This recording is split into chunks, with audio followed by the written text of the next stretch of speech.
Hi everybody, it's Mike with Inflatable Boarder, and today I'm going to be reviewing the iRocker Cruiser Ultra 2.0 inflatable paddleboard. iRocker's Ultra series of inflatable stand-up paddleboards have taken over the compact SUP market, and for good reason. They're built well, they're ultra portable, fitting into a bag that's roughly half the size of a normal SUP bag, and they do all of this without sacrificing performance.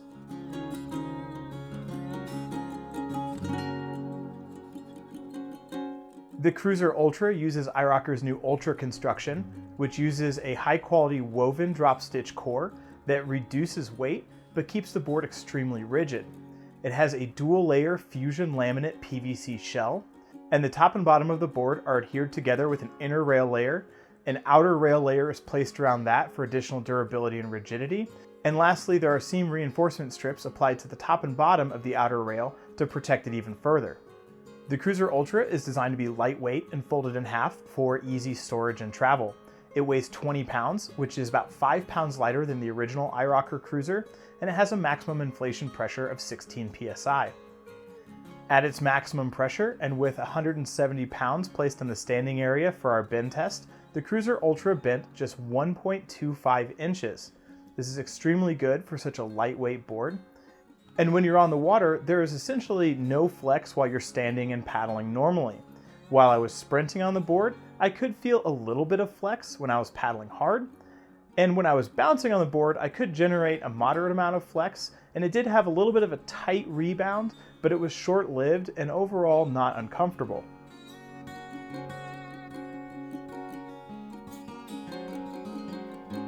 As a cruiser-style paddleboard, the Cruiser Ultra is a little bit wider.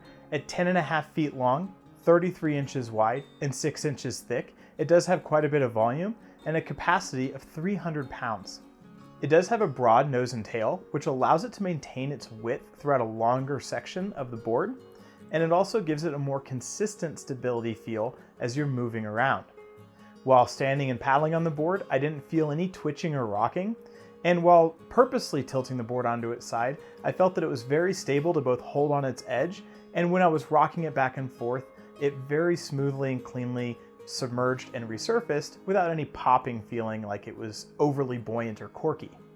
The Cruiser Ultra does have a high traction deck pad made with a logo embossed and grooved EVA foam, but that deck pad is split down the middle to allow it to fold, and it does stop short of the tail of the board. Now this could be an issue if you do plan to paddle with another passenger or you like to use the tail of your board, as there is no traction pad in the rear third of the board.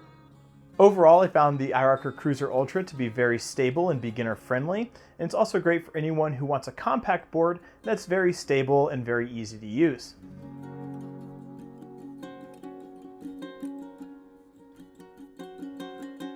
As a cruiser-style paddleboard, the iRocker Cruiser Ultra is not really designed to go fast. However, it does have a good amount of speed and excellent efficiency while paddling at a casual pace.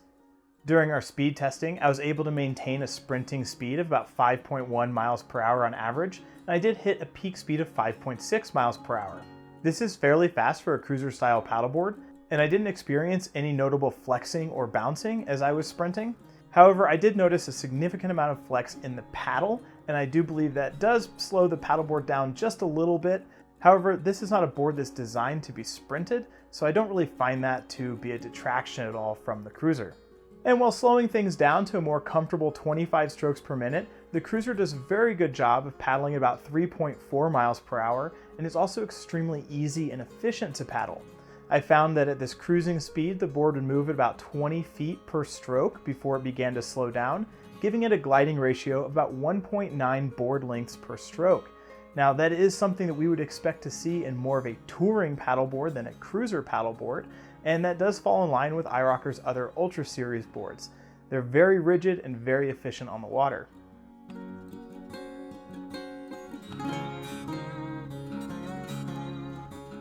The Cruiser Ultra is the most maneuverable of iRocker's Ultra Series paddleboards. However, it's still not as maneuverable as most other cruiser or all-around style paddleboards on the market, and that's because of its fin setup.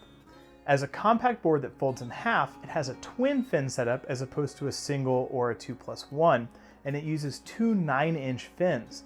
These fins do a very good job of keeping the board moving straight, but do make it more difficult to turn the board in large degrees. So in our maneuverability stress test, we found that it took an average of about 8¼ strokes to turn the iRocker Cruiser Ultra in a full 360-degree turn using a standard forward sweep stroke. Now when we flip it around and use a reverse sweep stroke, we could make that same circle in just 4 paddle strokes, which is much more in line with your standard all-around and cruiser style paddleboards. Of course, there are other ways to turn your board, and a very quick way is to use a pivot turn, where you stand on the tail of the board and lift the nose out of the water to spin the board around. Because the Cruiser does have a shortened deck pad in the tail, it is harder to do this, and you either have to step onto the PVC shell of the board, which is more slippery, or you have to try and just lean back a little bit farther to get your weight further back. For a heavier paddler like myself, I found that I could do this. However, lighter paddlers are going to struggle to do that without having to step onto the PVC shell. Now, while it was more difficult to make large turns with the iRocker Cruiser Ultra, it was easy to steer and turn in smaller increments of up to about 90 degrees with just 2 or 3 paddle strokes. On the flip side of maneuverability, the Cruiser Ultra did a very good job in our tracking test. For our tracking stress test, we paddle towards a distant target and then take 10 paddle strokes on a single side of the board. After the 10th stroke, we measure the difference between our new course and our original target. And the iRocker Cruiser Ultra deviated an average of just 15 degrees after its 10th paddle stroke. That's pretty good for both an all-around paddleboard and a cruiser style paddleboard, and it does again fall in line with what we see with the iRocker Ultra series boards, where they're favoring more tracking over maneuverability. Now with the twin fin setup, I would normally say you could swap the fins out for something shorter to change the maneuverability and tracking performance of the board. However, iRocker uses a short base flip lock fin box for the Cruiser Ultra and other Ultra paddleboards, which does limit your choices a little bit. Officially, there are currently no other fins that are supported for this paddleboard. However, we did find that the iRocker, Blackfin, and Nautical side fins fit in these shorter fin base fin boxes with no problem. So you can swap out to a shorter 4.5-inch fin as opposed to a 9-inch fin to greatly increase your maneuverability, but conversely, you are going to reduce your tracking ability. Hopefully we'll see iRocker come out with some new fins in the future that might give us a little bit better mix of performance with the Cruiser Ultra.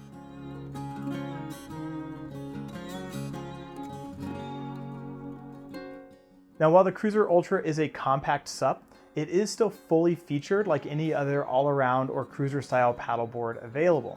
On the board, we have a large front cargo area and medium rear cargo area, both using a removable cargo bungee cord, and they can fit large or medium-sized dry bags with no problem. There are 2 sets of removable passenger handles, one on the front and one on the rear cargo area.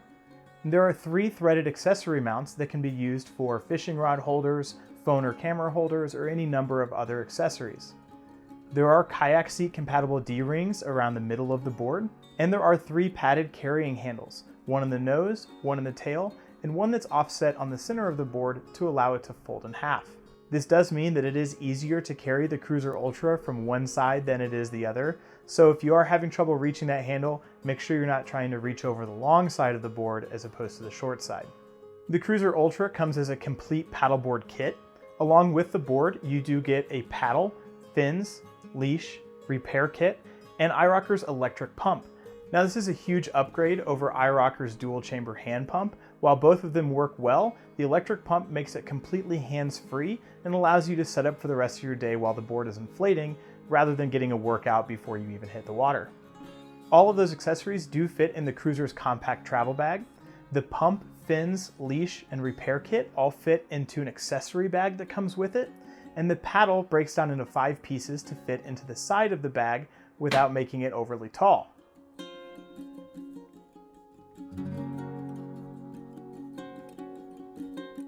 The Cruiser Ultra comes with iRocker's 5-piece compact carbon fiber paddle. The shaft is made from carbon fiber, as well as the handle section, and the grip itself is made from a molded plastic with a textured back. It uses iRocker's pin and clip adjustment system to make it easy to set the height, and it automatically aligns the handle with the paddle blade. The blade is made from a fiber reinforced nylon material and is the same medium size and shape as the iRocker 3-piece carbon fiber paddle. By breaking down into 5 pieces, this paddle does fit very easily into the bag. However, the trade-off is that it has significantly more flex than the 3-piece paddle. This makes it very comfortable to use at a slower casual pace, but it does limit the amount of power that you can actually transfer through the paddle if you're wanting to go a little bit faster.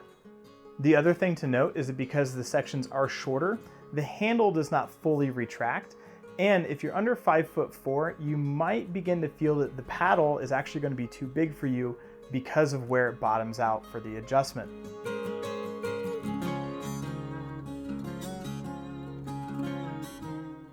Overall, the iRocker Cruiser Ultra 2.0 is a super stable, lightweight, and ultra compact cruiser style paddleboard that has all of the features you could need for a day on the water. It's a great option for beginners, paddling with a passenger or pet, and casual cruising. It is the most maneuverable of iRocker's Ultra Series paddleboards, but it still has great tracking performance. It packs down into an incredibly small package, making it great for RVers and van lifers, or anyone else who has more limited storage or wants to use public transportation to get to the water. Thank you so much for watching. I hope I've answered all of your questions about the iRocker Cruiser Ultra 2.0, but if I did leave something out or you have more questions, please let us know in the comments below. In the video description, you can find links to the full written review for the Cruiser Ultra, as well as all of iRocker's other paddle boards and dozens of others at InflatableBoarder.com. If you've liked this video or found it useful, please give us a thumbs up and subscribe so you don't miss out on any of our future video content. Feel free to share this video with a friend, family member, coworker, or total stranger. And if you're interested in purchasing the Cruiser Ultra 2.0, we'd appreciate it if you use the link in our video description. It doesn't cost you anything extra, but it does help support our YouTube channel and bring you more paddleboard related content. Thanks for watching. Don't forget your PFD, and happy paddling.